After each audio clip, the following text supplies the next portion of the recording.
Application కాదు ఇప్పుడు వచ్చిన కూడా పని చేసుకుంటున్నాం కదా నీకు తెలియదు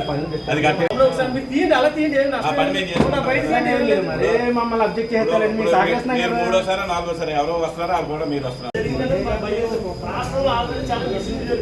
అది పోలీస్ స్టేషన్ లోనే జరుగుతున్నాయి. ఆ విషయాలు మీకు అన్ని తెలుసు. మా ఆందోళన మాకు ఉంటుంది. మా ఆందోళన చాలా పని చేస్తాయి కదండి. విన్నాం మీ సార్వజనులు అలాంటి మిస్సింగ్ జరగదని మాకు అర్థమవుతుంది. మా ఆందోళన కోసం మా యొక్క కృతి కోసం ఒకసారి చేస్తే అందరికి వద్దు. ఇంకా లాయర్ గారు నేను వస్తాం.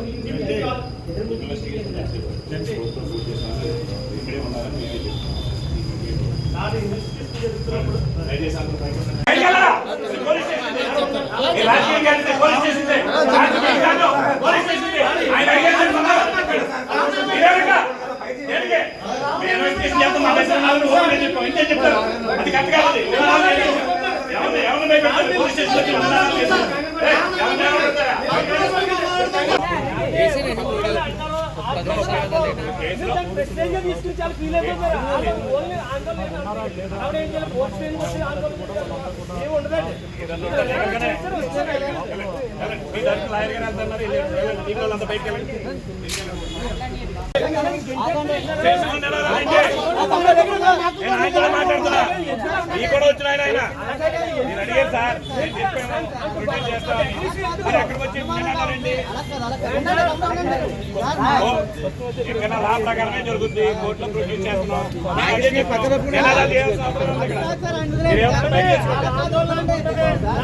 స్టేషన్ లో కాదండి, లోపల కాదండి, స్టేషన్ లోపల బయటికి వెళ్ళి చేసుకోండి. తప్పేం లేదు, బయటికి వెళ్ళి చేసుకోండి. స్టేషన్ లో మీరు ఆందోళన చేసుకుంటే బయట చేసుకోండి. ఇప్పుడు మీ లాయర్ గారి సమక్షంలో అడిగారు, నేను సమాధానం చెప్పాను. ఇప్పుడు ఆయన ఎక్కడికి వచ్చి నినాదాలు చేస్తారంటే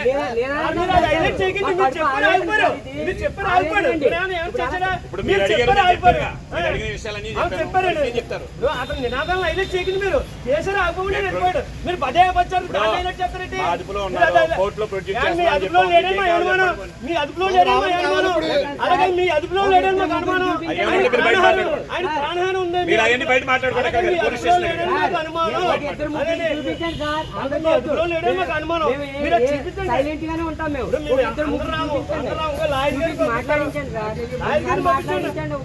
మాట్లాడి చక్రంలో చూపించండి చాలు. తృప్తి మేమే ఆంధ్రప్రదేశ్ అంతా చెప్తాం.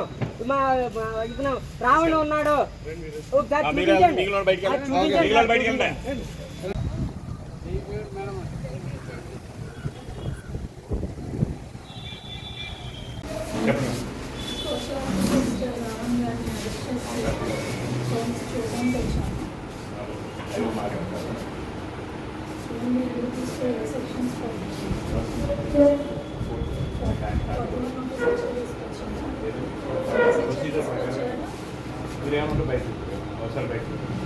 అందరికీ నమస్కారం. నా పేరు బొజ్జా ఐశ్వర్య.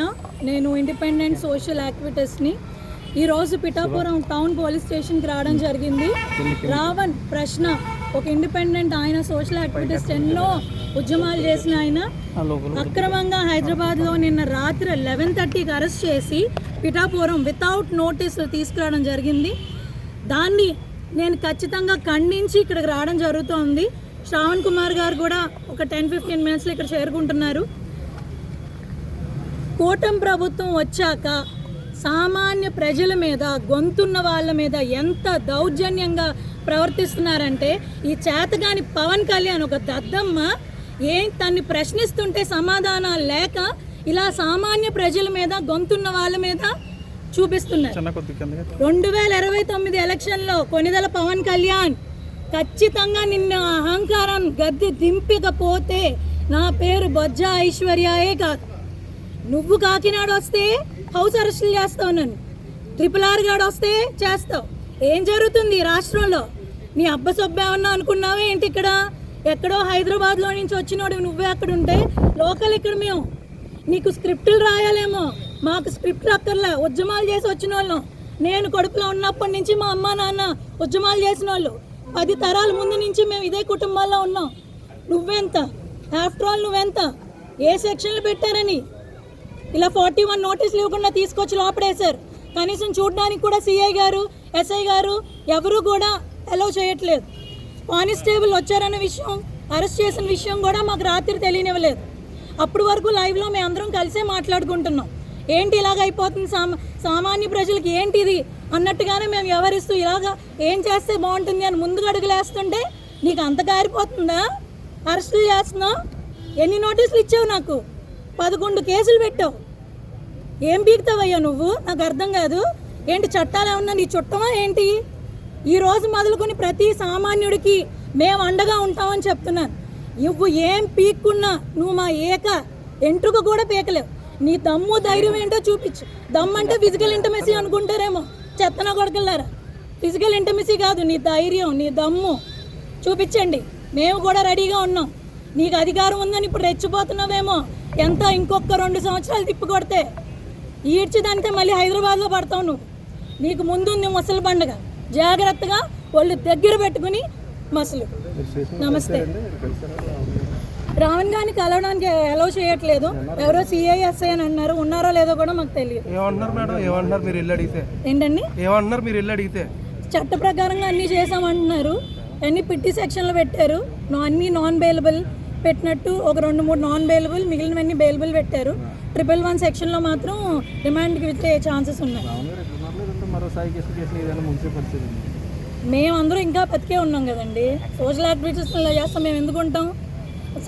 సాయి గారు అన్న కేసు అయిన తర్వాత వెలుగులోకి వచ్చింది. ముందు మనకు తెలియదు. అయిన తర్వాత వాళ్ళ మదర్ ఫైట్ చేస్తున్నప్పుడు వచ్చింది అది. ఇప్పుడైతే మన అందరం కలిసే ఉన్నాం కదా. మేమంటే ఏంటో కూడా చూపెడతాం. నా పేరు బొజ్జ ఐశ్వర్య. మీడియా మిత్రులందరికీ కూడా నమస్కారం. ఈరోజు పిఠాపురం నియోజకవర్గంలో టౌన్ పోలీస్ స్టేషన్లో నేను ఉండడం జరిగింది. మొన్న 28వ తారీఖున జై భీమ్రావ్ భారత్ పార్టీ ఆధ్వర్యంలో జడా శ్రావణ్ కుమార్ అధ్యక్షతన ఏలూరులో దళిత క్రైస్తవ సమర శంఖారామం అనే కార్యక్రమం, ఒక బహిరంగ కార్యక్రమం మేము ఏర్పాటు చేయడం జరిగింది. ఈ కార్యక్రమానికి జోసెఫ్ ఎవరైతే ఉన్నారో ఆయన ప్రశ్న టీవీ రావణ్ అంటారు. ఆయన జోసెఫ్ ఎవరైతే ఉన్నారో ఆయన కూడా మా కార్యక్రమానికి రావడం జరిగింది. ఆ కార్యక్రమానికి వచ్చి రావణ్ గారు మాట్లాడారు. ముఖ్యమంత్రి, ఉప ముఖ్యమంత్రి లేదా ఏదైతే రాష్ట్రంలో జరుగుతున్న దాడుల మీద మాట్లాడారని చెప్పి ఆయన్ని ఈరోజు చాలా దారుణంగా హైదరాబాద్ రాత్రి వెళ్ళి మన ఏపీ పోలీసులు పిఠాపురం పోలీస్ స్టేషన్కి తీసుకురావడం జరిగింది. దీన్ని మేము తీవ్రంగా ఖండిస్తూ ఉన్నాం. మాకు ఇన్ఫర్మేషన్ వచ్చిన వెంటనే పోలీస్ స్టేషన్కి రావడం, ఇక్కడ ఎవరైతే హౌస్ ఆఫీసర్ ఉన్నారో ఎస్ఐ గారు తనతో మాట్లాడినా సరే ఇప్పటికొచ్చి మాకు ఎఫ్ఐఆర్ కాపీ కూడా ఇవ్వలేదు. అంటే ప్రశ్న రావణ్ ఉన్నాడా లేదా మరొక సాయి కృష్ణ కేసులాగా ఇది కూడా ఏదైనా చేయడానికి ప్రయత్నం చేస్తూ ఉన్నారా అని మా పార్టీ అనుమానిస్తూ ఉంది. నేను ఇక్కడ పిఠాపురం నుండి ఎమ్మెల్యేగా పోటీ చేసిన వ్యక్తికే వీళ్ళు ఒక ఇన్ఫర్మేషన్ ఇవ్వకుండా, ఒక ఎఫ్ఐఆర్ కాపీ కూడా ఇవ్వకుండా ఈ విధంగా చాలా లేట్ చేస్తూ ఉన్నారు. అంటే అసలు రావణ్ ఇక్కడ ఉన్నాడా? ఉంటే చూపించాలి. నేను ఒక అడ్వకేట్గా కూడా వచ్చాను ఇక్కడికి. అంటే అడ్వకేట్గా ఒకళ్ళతో తీసుకోవాలి, తన స్టేట్మెంట్ తీసుకోవాలి, ఏం జరిగింది, ఏ విధంగా సెక్షన్స్ వేశారు అనేది మేము కూడా చూడాలి. వీళ్ళ రిమాండ్కి ఇస్తూ ఉన్నారా, లేకపోతే ఏవైనా కేసులు ఏం వేశారని తెలియకపోతే అసలు రావణ్ ఉన్నాడా లేదా ఏవైనా. ఎందుకంటే ఈ రాష్ట్రం ఏర్పడిన తర్వాత, ఈ ప్రభుత్వం వచ్చిన తర్వాత ఈ 2 సంవత్సరాల్లో అనేక దాడులు జరగడం జరిగింది. ఎస్సీలు, బీసీలు, మైనారిటీలు అందరి మీద కూడా తీవ్రంగా ఈ ప్రభుత్వం మండిపడతా ఉంది. దానిలో భాగంగానే మన సాయి కృష్ణ కేసులో ఏం జరిగిందో చూసాం. కొట్టి చంపేసి ఎక్కడో పడేసి ఆయన కాల్చి బూడిది కూడా లేకుండా చేశారు. మరి రావణ్ బ్రతికే ఉన్నాడా? మా పార్టీ డిమాండ్ చేస్తూ ఉంది. రావణ్ని నేను ఇప్పుడు వెంటనే చూసి తీరాలి. అదేవిధంగా పిఠాపురం ఎమ్మెల్యే, ఉప ముఖ్యమంత్రి మరి పవన్ కళ్యాణ్ మీద మాట్లాడితేనే మా మీద కేసులు వేస్తూ ఉన్నారే. మరి పవన్ కళ్యాణ్ ప్రభుత్వం వచ్చిన తర్వాత, ప్రభుత్వంలో లేనప్పుడు కూడా ఎన్ని మాటలు మాట్లాడారు, ఎన్ని కేసులు వేశారు మేము కూడా చూస్తాం. నిన్నటికి మొన్న కాకినాడ రూరల్ ఎమ్మెల్యే పంతం నానాజీ మాజీ ముఖ్యమంత్రిని పట్టుకొని బాంఛద్ నా కొడక దమ్ముంటే నువ్వు రారా నా మీద పోటీ చేయంటే ఎక్కడికి పోయింది సమాజం? మరి ఎన్ని కేసులు వేశారు ఈ వ్యవస్థ? చెప్పాలి. ఈరోజు సమాధానం పోలీసు వ్యవస్థ కూడా చెప్పాలి. మరి నేను కూడా 2019లో పిఠాపురం నుండి కాకినాడ రూరల్ నుండి ఎమ్మెల్యేగా పోటీ చేశాను. బాంచాంత్ నా కొడక నేను కూడా నీతో కలిసి పోటీ చేశాను రా అంటే అనొచ్చా? కామన్ సెన్స్ ఉండాలి కదా. మాట్లాడాము అంటే కామన్ సెన్స్ ఉండాలి కదా. ఎమ్మెల్యేగా ఉన్న వ్యక్తి ఒళ్ళు దగ్గర పెట్టుకొని మాట్లాడాలి. బయట వ్యక్తులు, ప్రతిపక్షంలో ఉన్నవాళ్ళు, మాలా పోటీ చేసిన వ్యక్తులు ఆవేశంలో మాట్లాడారు అంటే దాన్ని కూడా తీవ్రత మించి మాట్లాడితే తప్పనిసరిగా యాక్షన్ తీసుకోవచ్చు. మరి ప్రభుత్వంలో ఉన్నవాళ్ళు మాట్లాడితే వాళ్ళ మీద ఏం కేసులు పెడతా ఉంది ఈ ప్రభుత్వం? బాంచాంద్ నా కొడక అంటే ఒక ఎమ్మెల్యే, ఒక జనసేన ఎమ్మెల్యే ఏం చేసింది ఈ కూటమి ప్రభుత్వం? ఎఫ్ఐఆర్ వేశారా? కంప్లైంట్ ఇచ్చి మేము చాలా రోజులైంది. అసలు కంప్లైంట్ ఉందో పడేసారో కూడా తెలియదు. 2 రోజుల క్రితం ఒక సభను ఉద్దేశించి మాట్లాడితే రాత్రికి రాత్రి రావణ్ని ఎత్తుకొని వచ్చారు అంటే మరి ఏమైపోతుంది రాష్ట్ర ప్రభుత్వం? అంటే ప్రశ్నించడానికి ఇంకా ఎవరు రారనా ముందుకి?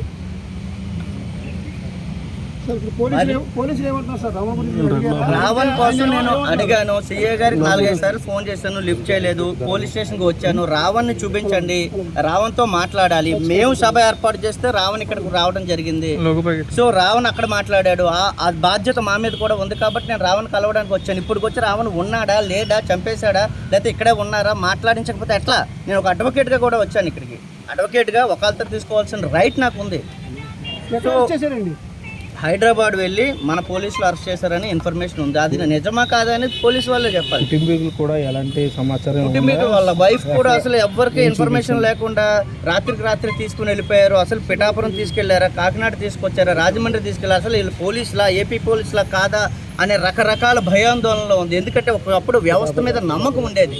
ఎప్పుడైతే సాయికృష్ణ కేసు జరిగిందో అప్పటి నుండి వ్యవస్థల మీద నమ్మకం సన్నగిల్లుతూ ఉంది. కాబట్టి ఇప్పటికైనా సరే పోలీసులు వెంటనే మాకు ఎఫ్ఐఆర్ కాపీ ఇవ్వాలి. అదేవిధంగా రావణ్తో మాకు వెంటనే మమ్మల్ని కల్పించడానికి వాళ్ళు కూడా అవకాశం ఇస్తారని ఈ సందర్భంగా తెలియజేస్తూ, శ్రవణ్ కుమార్ కూడా కొద్దిసేపట్లో పిఠాపురం వస్తూ ఉన్నారు.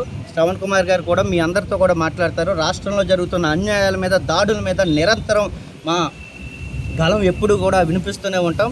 శ్రవణ్ కుమార్ గారు వచ్చిన తర్వాత ఇది కోర్టులో వేస్తారా లేదా, అసలు రావణనే ఉన్నాడా లేదా ఏంటనే మాకున్న ఇన్ఫర్మేషన్ కూడా మేము తన ద్వారా మీకు తెలియజేస్తాం.